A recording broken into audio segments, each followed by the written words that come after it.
அடுத்தது தமிழகத்தில் முதல்வர் விஜய் தாங்க.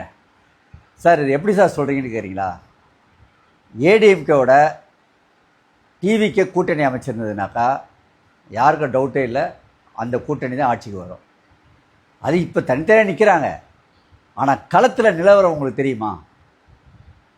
டிவிகேனுடைய தொண்டர்களுக்கு ஏடிஎம்கே சப்போர்ட் பண்ணுறாங்க, ஏடிஎம்கே தொண்டர்களுக்கு டிவிகே சப்போர்ட் பண்ணுறாங்க. இது வெளிப்படையாகவே தெரியும். டிவிகே தலைவர் நிற்கிறார்ல விஜய் பெரம்பூரில், அவரை எதிர்த்து நல்ல ஸ்ட்ராங்கான ஆளை நிப்பாட்டிச்சா ஏடிஎம்கே?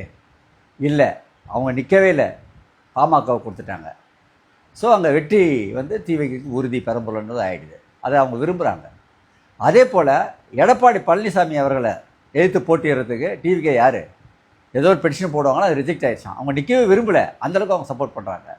ஸோ களத்தில் இதுதான், இவங்க 2 பேரும் கூட்டணி அமைச்சு தான் களத்தில் அவங்க நிற்கிறாங்க.